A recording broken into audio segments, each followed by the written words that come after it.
Bismillahirrahmanirrahim. Assalamualaikum warahmatullahi wabarakatuh. Hai sobat milenial di era 5.0. Mungkin ini untuk keberapa kali ya aku buat video sharing-sharing dakwah yang mungkin bisa bermanfaat untuk kita semua. Jadi di sini pertama aku mau nanya kabar teman-teman hari ini. Apakah sehat-sehat saja, baik-baik saja, ataupun sedang sakit? Semoga yang sedang sakit segera diberikan kesembuhan oleh Allah Subhanahu wa Ta'ala. Syafakillah dan la ba'satahum insyaallah. Dan semoga yang sedang baik-baik saja ataupun sedang sehat-sehat saja, kedepannya menjadi sehat dan baik-baik terus, dan tidak ada gangguan penyakit apapun. Di sini aku ingin membahas suatu hal yang mungkin dari beberapa orang ini adalah masalah ya.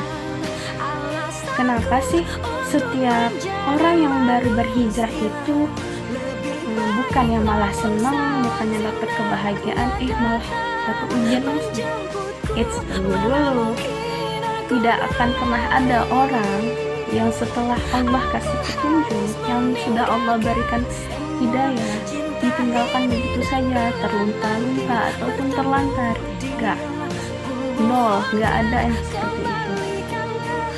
Karena seperti pada sabda Rasulullah SAW-nya, tidaklah engkau meninggalkan sesuatu karena Allah Azza wa Jalla, kecuali Allah akan menggantikannya bagimu dengan yang lebih baik bagimu.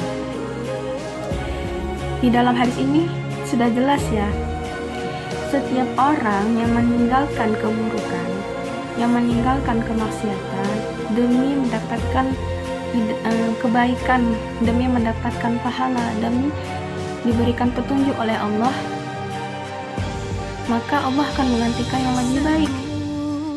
Gak ada loh ya teman-teman orang yang baru hijrah terus langsung bahagia, gak juga. Tapi Allah pengen lihat serius gak nih hijrahnya, benar-benar gak nih mau berubah ke arah yang lebih baik. Kalau hijrahnya cuman karena tren, cuman karena ikut-ikut orang, itu yang salah adalah niatmu. Maka innamal a'malu binniyat wa innamal likulli imrin ma nawa. Sesungguhnya niat itu adalah sesuai dengan niatnya dan sesuai apa yang diniatkan.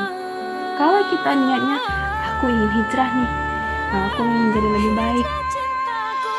Kalau niatnya dari dalam hati seperti itu, maka luruskan, seterusnya luruskan seperti itu. Jangan niatnya nggak dari hati, dari pakaian aja, merubah pakaian menjadi menutup aurat, tapi di hatinya nggak seperti itu.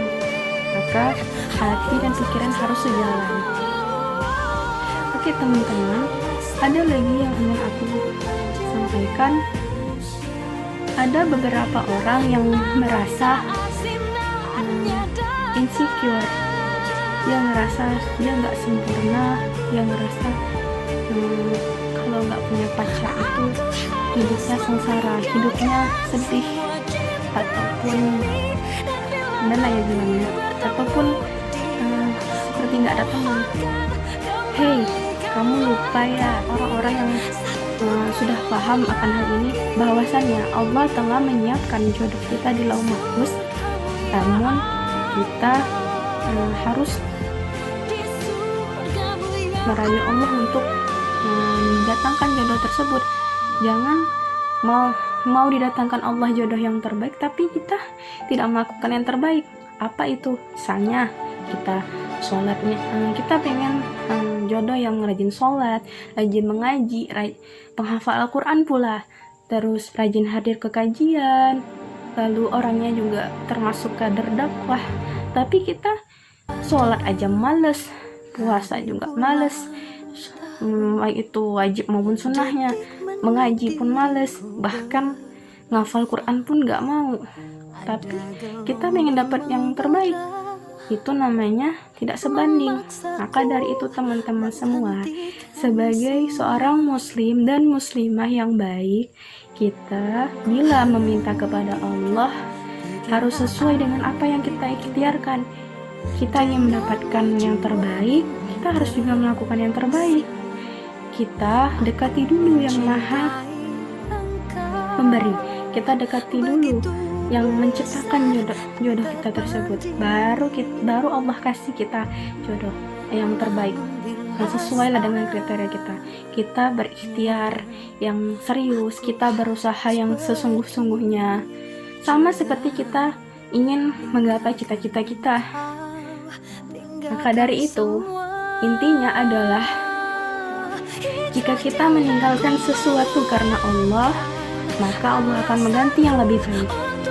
Contoh lain seperti orang yang pacaran, ya dia merasa selama pacaran gak ada tuh kena azab atau apapun lah, musibah atau apa, itu dia belum tahu bahwa dia sedang berada dalam posisi istidraj, yaitu posisi di mana Allah membiarkan nikmat ada pada dirinya, namun ia belum tahu itu nikmat yang bagaimana, apakah nikmat yang menguji ataupun nikmat yang memang asli nikmat dari Allah dan ia mensyukurinya.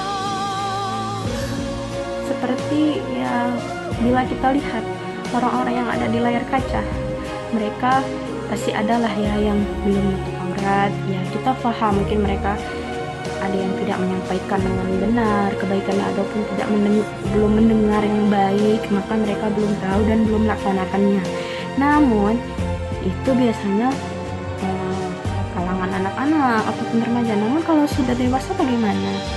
Itu kembali pada niat diri sendiri, kembali kepada akal dan pikiran. Allah berikan kita akal dan pikiran untuk berpikir, oh ini yang baik, aku harus laksanakan.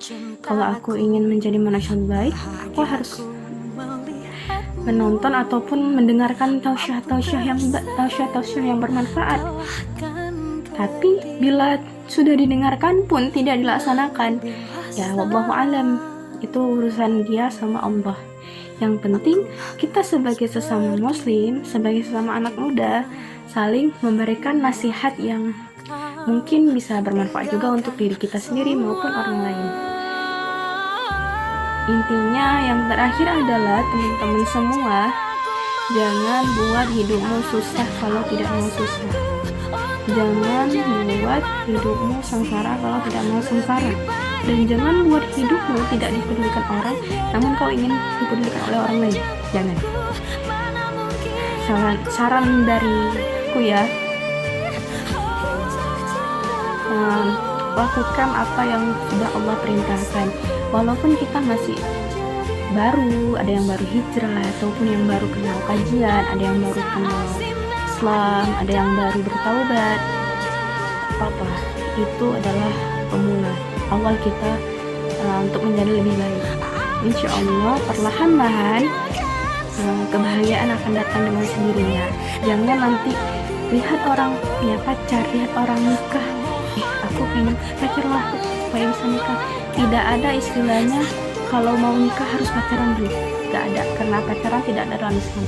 Mungkin bagi yang sudah merasakan, sudah bertaubat, yaitu pelajaran.